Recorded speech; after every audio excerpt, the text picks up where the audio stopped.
건강하다는 게 뭔가요? 몸이 아프지 않고 마음이 편안한 상태를 말하는 거죠. 건강을 관리한다는 건 큰 틀에서 좋은 식단과 그리고 마음을 관리한다는 거예요. 몸과 마음이 치유되는 시간, 치유하다. 제가 질문을 해볼게요. 스스로 건강 관리를 잘 하고 있는지 한번 체크를 해보세요. 첫째, 나는 나를 사랑하고 아름답다고 느끼나요? 건강에 있어서 좀 생소한 질문이라고 느끼실지도 모르겠어요. 근데 굉장히 중요한 부분이라고 생각을 해요. 실제로 우리가 병원을 찾는 이유의 90%는 스트레스 때문이라고 하거든요. 우리 몸은 세포로 이루어져 있고 또 그 세포는 우리 마음의 소리를 듣고 있습니다. 그래서 지금 나의 기분과 마음은 평안한지, 해결되지 못한 트라우마는 없는지, 이게 굉장히 중요한 포인트예요. 둘째, 충분한 수면을 취했는가? 잠을 잔다는 것은 하루 종일 쌓였던 피로를 회복하고 염증을 치료하고 또 뇌로 들어온 정보를 개편하는 데 중요한 시간이에요. 그냥 아무것도 안 하고 누워서 자는 그런 아까운 시간이 아니라 내 몸을 좀 더 건강한 상태로 복구하는 그런 귀한 시간이에요. 면역력과 뇌의 기능을 높이기 위해서 깊게 푹 잘 수 있는 시간을 확보하는 것도 매우 중요하겠죠. 셋째, 너무 자주 먹어서 나의 소화기가 쉬지 못한 건 아닌지 한번 생각해 보세요. 드실 땐 좋은 음식을 배불리 충분히 드셔주시고 식사 시간이 아닐 땐 우리 몸의 장기가 소화를 하고 해독하고 그런 일들에 집중할 수 있도록 해주는 게 아주 중요해요. 특히 저녁 식사는 일찍 마치시는 게 좋은데요. 공복의 시간을 길게 갖는다는 건 소화기에 휴식을 주는 일이기도 해요. 몸의 재생 시간이 될 수도 있는 거고요. 사람도 쉬어야 효율이 오르는 것처럼 우리 장기도 마찬가지거든요. 공복 상태가 유지될 때 지방 대사도 이루어져서 날씬해지고 또 신진대사가 좋아지고 이때 몸의 염증도 낮아지게 되죠. 그래서 독소가 빠지고 세포와 조직이 재생이 되는 거예요. 간헐적 단식이 핫한 이유가 바로 이 점 때문이에요. 넷째, 나쁜 음식을 먹진 않았나? 한번 생각해 보세요. 몸에 좋은 걸 100가지 챙기는 것보다 한 가지 좋지 않은 음식을 제거해 주는 게 훨씬 더 유익합니다. 어떤 문제의 해결을 위해서 도움이 되는 음식을 검색을 하시잖아요. 근데 그 음식들이 대부분 과학적인 뒷받침이 될 만한 충분한 연구가 수반되는 경우가 극히 드물어요. 하지만 이런 음식은 좋지 않다라고 이미 많은 부분에서 연구가 되어지고 또 나쁘다라고 결론을 얻은 음식들이 있죠. 대표적인 게 설탕, 밀가루, 씨앗 식용유에 튀긴 음식. 이것들만 피해 주셔도 아마 훨씬 놀랍게 건강한 식생활을 하게 되실 텐데요. 음식을 드시기 전에 한 번만 더 생각을 해보세요. 이게 나에게 좋은가? 칼로리 별로 중요하지 않고요. 몸이 소화시키는데 어색한 어떤 이름 모를 합성 첨가물이 가득한 그런 공장의 음식이 아닌 자연의 음식으로 채워주면 효소 문제, 대사 문제, 호르몬 문제, 인슐린 저항성의 문제, 그 외에 건강에 대한 많은 지식들에서 다루는 그런 문제들이 자연히 해결될 수 있습니다. 다섯 번째로 컨디션은 어떤가예요. 여성의 경우에는 생리주기나 증상은 괜찮은지도 포함이 되겠죠. 우리 몸은요, 늘 우리에게 신호를 주고 있어요. 피곤한지, 배가 고픈지, 식후에 졸리진 않는지, 또 몸이 보내는 어떤 소소한 증상과 신호에 귀를 기울여 주세요. 뱃살, 설사, 불면, 또 만성 피로나 잇몸 출혈, 관절의 통증, 두근거림, 근본을 제거하지 않는 한 반복적으로 나타나는 증상들은 절대로 좋아지지 않고 여러 가지 연계해서 다른 많은 문제들을 또 만들어내게 됩니다. 극단적으로 대부분의 사람들이 가장 무서워하는 질병인 암을 예로 들어볼게요. 암은 언제 발견이 될 수 있는지 아세요? 세포가 약 10억 개가 생겼을 때 발견이 될 수 있다고 해요. 약 10억 개의 세포가 생기려면 10년에서 20년 이상의 그런 긴 시간이 걸리는데 서서히 암이 진행되고 있는 동안 미리 알고 또 예방하고 싶으시다면 몸이 보내는 신호를 무시하면 안 되죠. 신호가 왔을 땐 반드시 원인을 찾아서 해결을 해주시고 건강한 상태로 되돌리려는 행동을 하셔야 해요. 영양을 제대로 섭취하고 해독하고 수면을 통해서 쉼을 얻는 그런 일은 누군가 대신 해줄 수가 없는 일이라 스스로 하셔야 하거든요. 좋은 소식은요. 심장병, 뇌졸중, 여러 종류의 암, 백내장, 노화 관련 질환이나 어떤 일부 선천적 질환까지 금연과 운동을 병행한 건강한 식사가 심장병의 80%, 이형 당뇨의 90%, 뇌졸중이나 일부 암은 70%까지 감소가 가능하다고 해요. 저는 여기에 마음까지 더해지면 100%라고 생각을 하고요.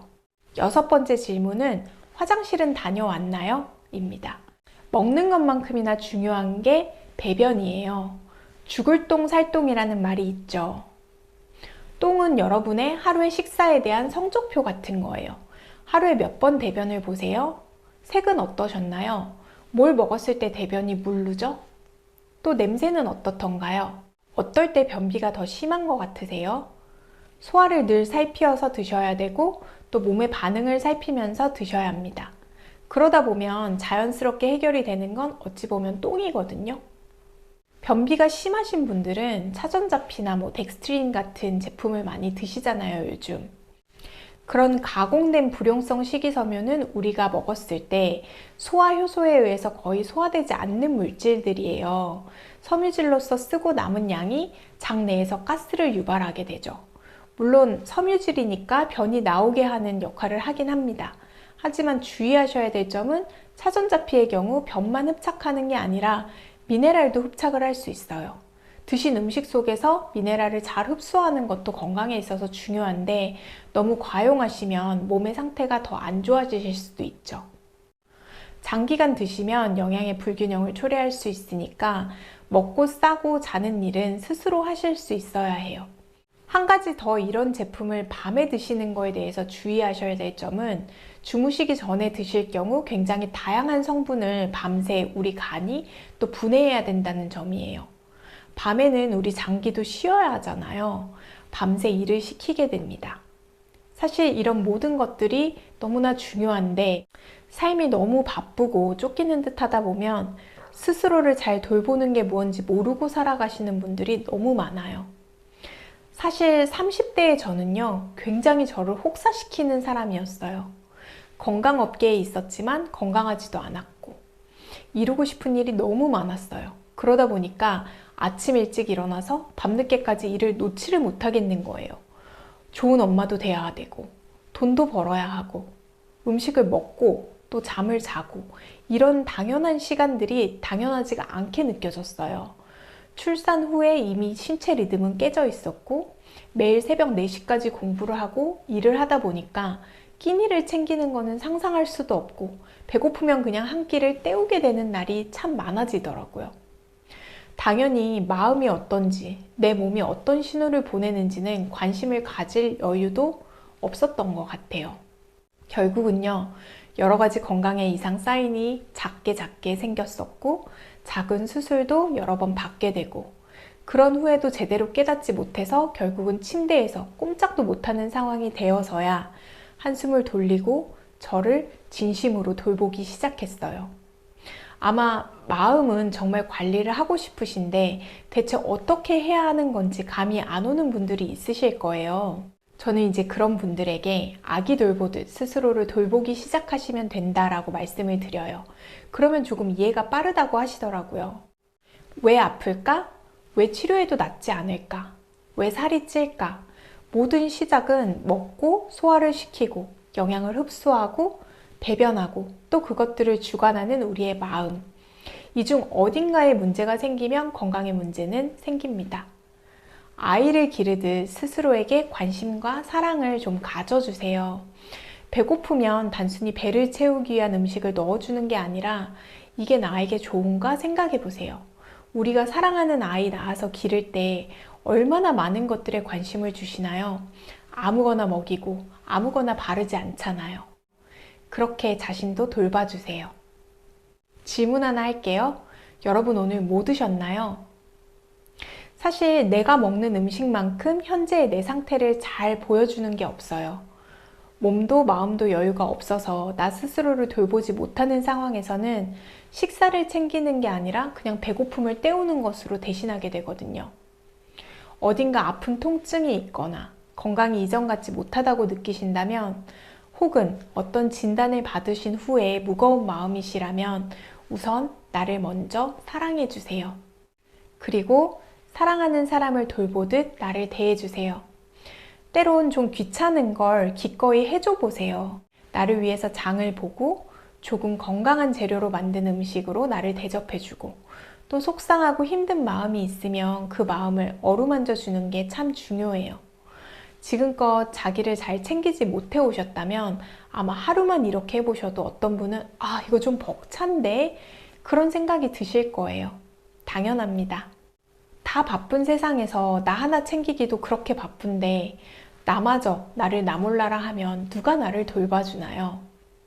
사실 나에게 뭐가 부족하고 뭘 챙겨야 하는지 또 내가 어떤 감정을 느낄 때 그 원인이 어디에서 온 건지 나만 알 수가 있거든요.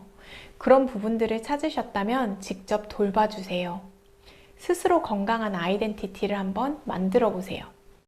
내가 어떤 마음을 자주 갖는지, 어떤 음식을 자주 먹는지 한번 살펴보시고 나쁜 것들이 있다면 좋은 것들로 한번 바꾸어 나가 보세요. 몸과 마음의 온전한 치유를 얻게 되시길 바래요.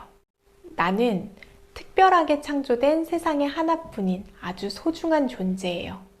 대접받아야 하고 사랑받아야 하기 충분합니다. 사랑하고 축복합니다. 감사합니다. 몸과 마음이 치유되는 시간, 치유하다.